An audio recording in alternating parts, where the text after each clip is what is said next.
কসাইয়ের সাথে যখন আলোচনা করব এখন থেকেই তাদের যে বিনিময়টা পারিশ্রমিকটা এটা নিশ্চিত করে ফেলা চাই। শরীয়তের দৃষ্টিতে অনিশ্চিতভাবে কোনো একটা চুক্তিকে বজায় রাখা এটা শরীয়তে জায়েজ নাই। কাজে তাদের সাথে পরিষ্কার রাখেন যে দেখো তোমাকে আমি এই বিনিময় দান করব, এই বিনিময়ের ভিত্তিতে তুমি করবা কি করবা না তার সাথে এটা ফাইনাল করে ফেলা চাই। একটা অনিশ্চয়তার মধ্যে থাকলো, সেও একটা আশা করলো, আপনিও একটা সিদ্ধান্ত নিলেন, দেখা যায় আপনি যেটা দিলেন এর দ্বারা তার মন খুশি হলো না, বা তাকে মন খুশি করেন বা না করেন সেটা পরের ব্যাপার। আপনি যখন তার সাথে চুক্তি করতেছেন অবশ্যই নির্ধারিত পারিশ্রমিক নিশ্চিত হইতে হবে। হ্যাঁ, এর চেয়ে বেশি দিয়ে আপনি তাকে খুশি করতে পারেন, এটা আপনার ব্যক্তিগত ব্যাপার, কিন্তু এটা খেয়াল রাখতে হবে যে তার পারিশ্রমিক আলাদা।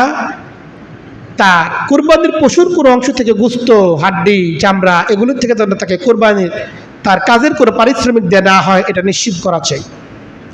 হাদিসের মধ্যে এসেছে, হযরত আলী রাদিয়াল্লাহু তাআলা বলেন, নবী করিম সাল্লাল্লাহু আলাইহি ওয়াসাল্লাম আমাকে নির্দেশ দিয়েছেন, আমানি আল্লাহ উতিয়াল জাজ্জারা মিনহা, কসাইকে আমি যেন কুরবানির পশুর কোনো অংশ থেকে আমি যেন কোনো কিছু তার বিনিময় হিসেবে প্রদান না করি, নবী করিম সাল্লাল্লাহু আলাইহি ওয়াসাল্লাম আমাকে নির্দেশ দিয়েছেন।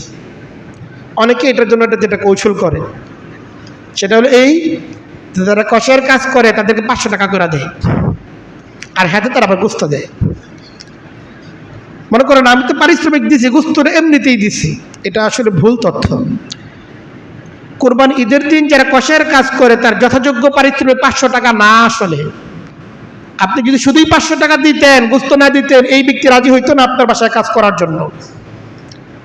কারো ধোকা দেন আপনি, কার সাথে ছলচাতুরি করেন, এই ব্যক্তিকে তার উপযুক্ত পারিশ্রমিক দান করেন।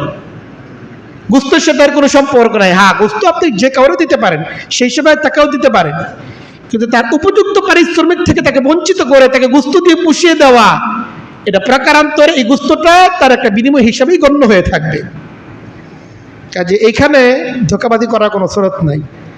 এই জন্য তার সাথে কথা পরিষ্কার রাখেন যে দেখো তোমাকে গোশত দিতেও পারি, নাও দিতে পারি, এর মাধ্যমে কোনো মনোমালিন্য, কোনো রকম দূরত্ব সৃষ্টি হওয়ার কোনো সুযোগ নাই।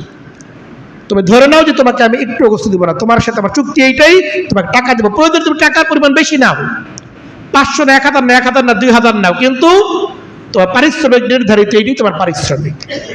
হ্যাঁ, এরপরে যদি আপনি ব্যক্তিগতভাবে অনেক গরিব দুঃখী অনেক মানুষকে সহযোগিতা করেন, কোরবানির গোশত দেন এবং যেটা দেওয়া সুন্নাহ, সেই হিসেবে তাকেও দিতে চান তো দিতে পারেন, উপযুক্ত পারিশ্রমিক দেওয়ার পরে তাকে দিতে কোনো বাধা নেই।